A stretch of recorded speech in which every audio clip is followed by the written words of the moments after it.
мал аж ахуйн эдийн засгийн эргэлтийг нэмэгдүүлэх төсөл үзүүлж байна.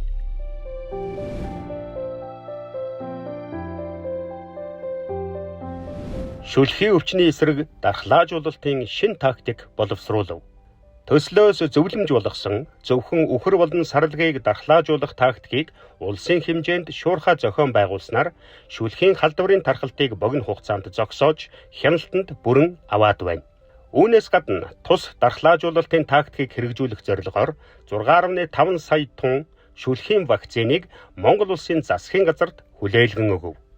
Олон улсын 20 цээрт гоц халдварт шүлхийн өвчнөд үр дүнтэй тэмцснээр мал амтны гаралтай бүтээгдэхүүний экспорт нэмэгдэж, Монгол улсын эдийн засагт ихээхэн эерэг нөлөө үзүүлэх аж холбогдолтой.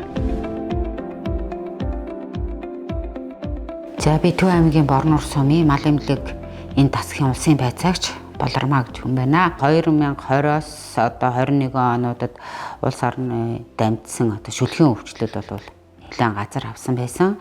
Одоо манай хил залгаа сумдууд тэгээд Сэлэнг Төв аймгийн бүс нутгуудаар нэлээд өндөр өвчлөл гарсан учраас бид малчтад эхний ээлжинд бол сэрэмжлүүлэх гүргэх малчтынхаа сэтгэл зүг одоо бэлтгэх энэ дээр бол нэлээд анхаарч ажилласан.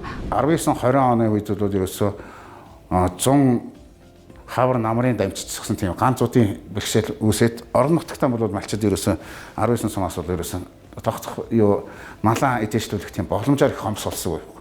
Тэр үедээ бол ерөөсөө яг энэ зүүнтлийн тэр аймагуд руу ерөөсөө нийт малын маань бол ерөнхийдөө 800-аад өрхийн 900 мянган мал доторлож нүүдэлсэн байдаг. Хөөнд үе байхгүй юу тэр чинь яг нөгөө малчтаан бол бас тэр голомттой бүс нутгуудад аль болох явуулахгүй заавар зөвлөмж өгөөд байдаг. Тэгэхэд тэр өвчнөөсөө илүүгээр тэр малаа яаж амьд үлдээх үү гэдэг нь бол тэр үед улсуудын хамгийн их саад бэрхшээлтэй их том проблемтай асуудал болж байна. Тэгээ бидний тооцоосноор бол ерөөсөө нэг 5-6 сард ногоо дэлгэрээс хөрөөд ирчих байхтаа гэж бодсон чинь малчид маань бол энд бас л ахаад нөгөө ургасан бол төдийлөн бас нөгөө ирээд мал хоолцох тийм боломж гарахгүй замдаа ч гэсэн бас гандуу байсан учраас малчид маань бүр хойшлоод 7-8 саруудад бөөнд орж ижиж ингээд нэг дархалт маань бас илүү их гарчихсан тал бий. За ер нь бол сандралтай л байлгах үрхийн амжилтаа нөлөөлөл эхлэхээр чинь өхөрмөж хүлхээ тосчих уу бэлчээрээр явчих уу бас байнгын ер нь бол асаргаа малгаатай л. Манайх чинь тухайн үед тэгээд одоо малын эмчнэр мэн айл өрхөөр явж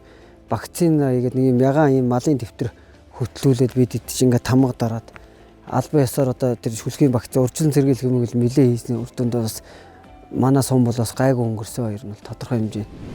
Яг энэ үед чинь бол бид нар бол яг ингээд нөгөө бүх ерөөсөө вакцинуудаа яг нөөцийн дуусгаад ерөөсөө яг ахиж нөгөө хамгаалт хийх юм боломжгүй вакцины нөөцчгүй санхүүгийн боломжчгүй байсан үед бол Маламгийн ерөнхий газар болон манай холбогдох газрууд бол өрхөсөлтөнд тавьсан юм билээ. Монголын хэмжээний 60-70 сая малын чинь үндсэндээ бараг 90 гаруй хувь нь бол ерөөсөө бог мал байдаг учраас бүх бог малын чинь тарих хэмжээний вакцины зардал угаасаа боломжгүй. Тийм учраас ерөөсөө тактика өөрчлөө гэдэг ийм зөвлөмжүүдийг өгцгөөд хэдүүлэн бол ерөнхийдөө хамгийн мэдрэмтгий бод мал өхөр цаа богуудаа хамруулъя гэсэн ийм тактик дээр ямар ч байсан тохиролцоод тэгээ энэ малуудад ер нь ямар хэмжээний вакцин хэрэгтэй юм бэ гэдэг тооцоолол гаргаж ирээд тэр тооцооллын хэмжээгээр бол ерөөсөн яг энэ хэмжээний вакцины чинь худалдан авалтыг шуурхай хийж гээгээд дараагийн жилүүдэд яг энэ өвчнийг бол ерөөсөн голомтын цомтгоод хяналтанд авч чадсан юм аа.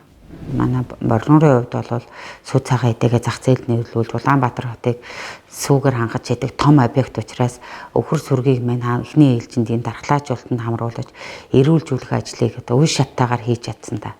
Одоо энэ вакцины одоо энэ арга хэмжээг зохион байгуулсан гол ажлын үзүүлэлт болж чадсан.